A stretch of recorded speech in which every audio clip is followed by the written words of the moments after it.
It's time to go deep, very deep.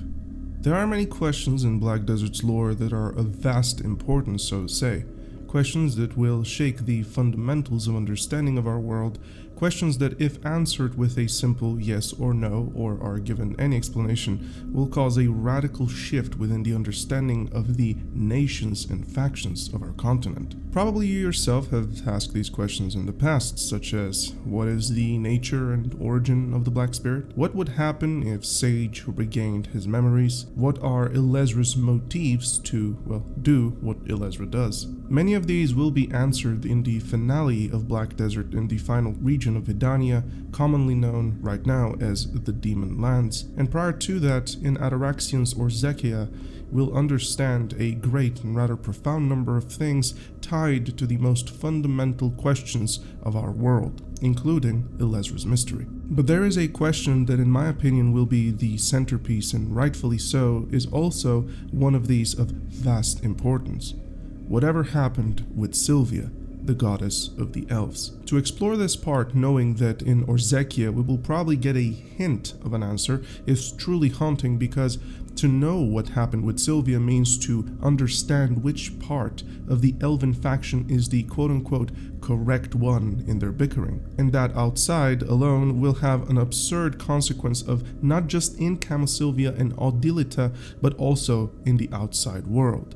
People will notice. Most often such questions are left with hints which might lead towards an answer which is motivated by your faction's allegiance, which is most often than not propaganda made by the very same factions to continue the lie's existence because it benefits, it basically helps their cause. To begin this story, we must face all three quote-unquote stages, as I would say, of Sylvia. The three stages in the sense of the three people of hers who believe in an outcome based on their own findings, sometimes of pure intent, emotions, other times with complete biases. The arrival of the goddess Sylvia from what we refer to as Elvia, the world origin of elfkind, to our world is that first part which we need to tackle here, and it gets instantaneously tricky and quite contradictory. A piece of knowledge describes it as such. In the beginning, Goddess Sylvia came down to earth with nature's spirits. She plants a tree and named it Camasylv, and bore Gunnel and Vidir from the energies of the sun and the moon. The green hue of the forest and the tooth fairies gave the twins their blessings, and it stops here. In the War of the Roses cutscenes, we see a very important start of this story as Goddess Sylvia arrives in our world to an already established divine tree, which was later named Camasylv in her honor. This is quite important as it repeats a very old piece of knowledge that the elves have, believing this to be factually canon. The Camasylv legend states, in primordial times, before history was recorded, the holy tree stood rooted in the highest place in the forest. Goddess Sylvia descends together with spirits of nature and names the tree Camasylv. The energy of the sun and moon begot the Gunnel and the Vidir, who received the blessings of Erdur and the Tooth Fairy. Follow to this, Sylvia would imbue the Camasylv with her essence or power, so to speak. The cutscene continues fast forward potentially millennia. Sylvia is said to have returned to the heavens, which is rather profound. The only place where she could have gone is, Elvia. In Elven mythos of Black Desert, I personally am not aware of there being a quote-unquote heaven in the literal sense. The fallen elves would be reborn into our world as spirits or tooth fairies. This is the first big issue to be tackled by us. From other knowledge, we know that the Goddard-eyed, whilst in the Elvian realms, burnt Sylvia's body, and she came down upon our world as a Camasylv seed, or at least so it's told. How dare they resort to the power of the fallen god, the one who cast our mother out? Gunnel and Vidir say specifically that the Goddard-eyed who took Sylvia away from us from the War of the Roses questioning. This is quite revealing. Seeing Sylvia descends down in the cinematic, contradicting knowledge in physical form, to only return to Elvia afterwards is a very grim prospect, and I'll explain why down the line. This sparks the very first debate over whether or not the heavens actually mean Elvia and whether or not Sylvia did in fact fall down prior to Gunnel and Vidir's birth or potentially after. The contradiction here is within the cutscene showing Sylvia coming down to an already established tree after all, and in her literal form, physical. This is absolutely essential to the Gunnel mythos. My take on this was that if she ever went back to Elvia, it must have been at a time where she would have been alive, as both of Gunnel and Vidir agree unanimously on Gotteride slaying Sylvia at one point. The only way to fit this without contradicting old and future knowledge is to admit that Sylvia came down to our world apparently twice. Once for a quote-unquote whatever reason, we simply do not know, which bore the twin sisters would have gone up in Elvia afterwards to potentially continue the effort and then fall in battle. A piece of knowledge says, suddenly Gotteride, the god of scorching light, and his wizard followers began to rain destruction upon the Elvia realm. The scorching light melted down the entire body of the goddess Sylvia, who turned herself into a Camasilv seed and fled Elvia realm. Something essential here in my mind is to understand what this quote-unquote turning into a seed means. This is not the first time we'll hear of gods encasing themselves or to be encased in different forms, something like sarcophaguses. Gotteride would do the same afterwards, encasing himself. The same knowledge after that says, Hadum, following to this, defeated Gotteride, who sealed himself within the Black Star to save himself and followed to Sylvia's footsteps. Gotteride's soul and flesh were sealed within the Black Star, but as the price of defeat, his name was stripped from him and replaced with the new moniker of Fallen God. Although we will probably never know, this can be of some sorts an escape tactics that gods use. After this cutscene continues, we see yet another contradiction, the Black Spirit invasion of Camasilvia, a particular period of destruction and calamity of the region. Gunnel history tells us of Sylvia giving the Divine Tree power to protect the Daughters of the Sun should anything bad happen. At that time, so knowledge says, however, the spirit and fairies feared Sylvia's power and wanted it to be held in check, wanting her to imbue the tree with even more power. This is quite peculiar, as in, how did Sylvia imbue the tree during the time when clearly she has ascended to the heavens? Whatever heavens may be. I do have a reply to that, which might be convenient. However, we know that influence of gods is not single-minded as such. While Hadum is trying to fully conquer Elvia, he's also trying to conquer our world as well simultaneously. Or in other words, just because Sylvia's physical form is not with us here does not mean that she factually is not here. Perhaps she went up in Elvia to help the Luthragon in Aduir, whilst looking down to our world as well, assisting the daughters in the Black Spirit turmoil. It is here where the conflict between Gunnel and Vidir begins, truly. Now we have to dabble into the second part of this video, that being the burning of Camasilv during the Black Spirit invasion of Camasilvia. Something that I cannot avoid is simply the fact that if you look closely into the cutscene, we see the burning of Camasilv, causing the emittance of thorns, or rather vines, from it. This is spectacular detail which we cannot really avoid. This is a dead giveaway that, whilst not really subtle, tells us so much. No matter what knowledge or quest text you tie against it, the cutscene showing this is astonishing. But we have to go back to ancient times once more, presumably even before the Gunnel and Vidir, to discuss one of the first time an entity is being mentioned, known as the Thornwood Goddess. The Song of Tunta in particular tells us all so much about it. O small poor little girl who first stepped onto the Forgotten Lands in a world sought by none. I came by following the trail of tears that pierced through the fog centered around the beginning and the end of this forgotten land. Your hands must have hurt so, tangled in the veins of thorns. Did you know that the sprout of dried thornwood have appeared onto the path you've walked on? Dear child, even your bloodless lips remain unscathed from the thorns.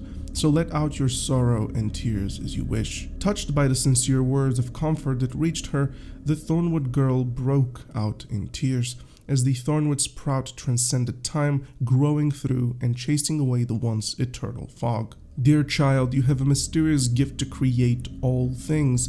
This land the world has forgotten seems to need you more than I. I shall resign from my place as a god protecting these lands to become a thick forest to embrace your arid thorns, so cry no more.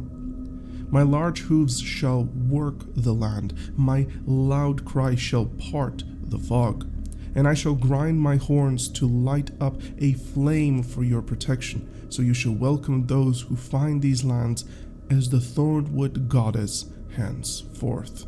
This is an outstanding information here which was found by the Ahibs formerly of the Vidir, who migrated to the arid lands of Odilita, stumbled upon the remains of the ancient kingdom of Orzeka, and most importantly, on the Crypt of Resting Thoughts, which would hold so much profound knowledge of the time where Sylvia was seemingly lost to the elves and what might have happened later on. Despite the fact that there is evidence that the Ahib have already found Orzeka and might have acquired power during this time to be used in the conflict with the Ganel, I refuse to believe this and simply dismiss it as such. There has got to be more at play here. They discovered perverse knowledge of the deeds of the Orzekan people, the horrific acts of theirs, but most importantly, a hint of hope was given to them, for many great pieces of knowledge were undiscovered about an entity known as the Thornwood Goddess and how she arrived.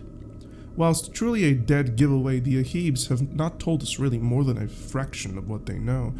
More and more records of Orzeka have been translated by their dwarven slaves, and as they were, the Ahib myth of the goddess became true to them. The issue with this story is that the arrival of the Thornwood Goddess does not match the time where Sylvia was quote-unquote lost or was defeated by Gotteride. A lot of this contradiction comes with how the cutscene was explained on the matter of returning to the heavens. And from the old knowledge, when exactly did Sylvia lose to Gotteride, if we are to tie her even to the Dark Goddess of Thornwood being her quote-unquote defeated form, for an example, or perhaps her reincarnation to our world.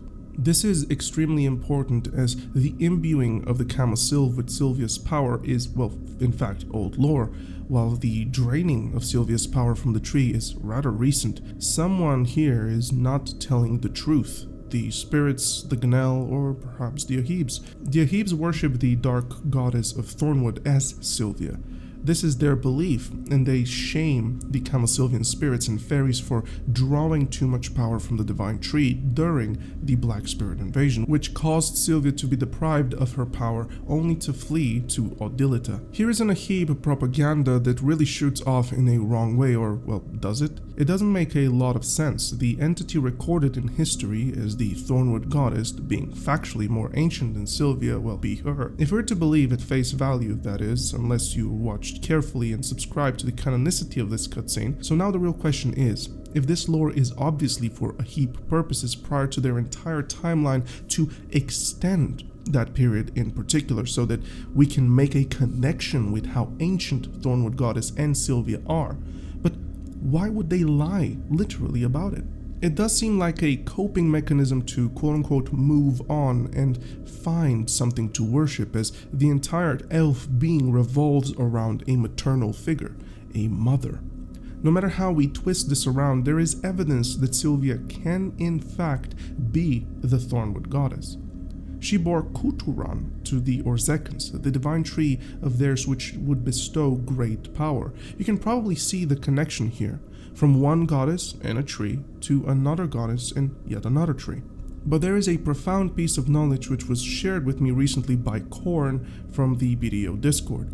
Apparently at one point in time there was a never-released version of Thornwood Castle, and if I understood correctly, which was determined to have either Sylvia or the Thornwood Goddess inside of it as a captor.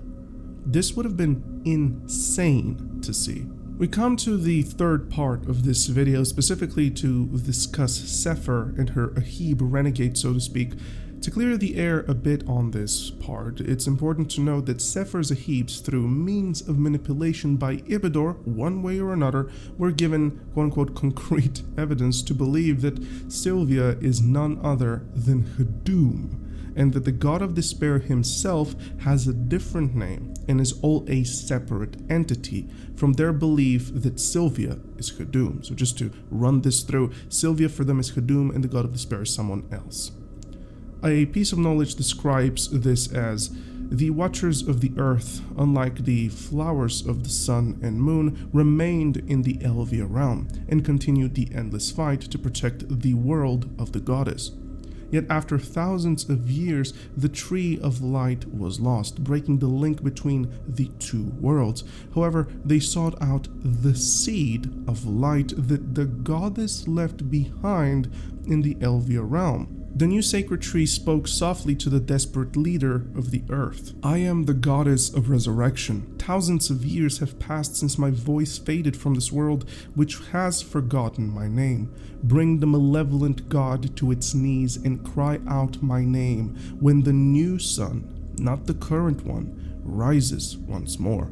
The core belief of Sefer Zahibs is that the Godder-Eyed was defeated by Sylvia after she herself fell by him as, well, means of retribution. How dare they resort to the power of the fallen god, the one who cast our mother out? The fallen god burned Elvia in the name of the light. By the will of the Mother of Vengeance, I shall put a stop to this madness. I'll consider it if you open your eyes to the truth and start serving the Mother of Vengeance. The legend of before, where Sylvia fled and encased herself in a seed, was what was used here to carefully craft this myth.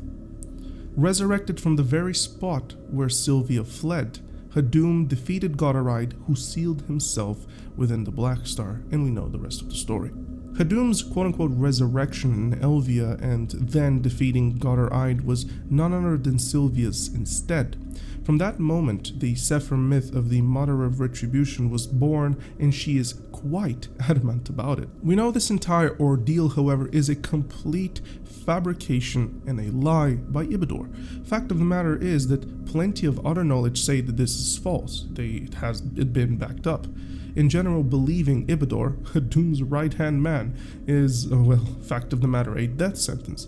If Ibidor tells you the sky is blue, he must be lying. He's a character with no redeemable qualities and is the literal manifestation of deception, the act of convincing one or many recipients of untrue information.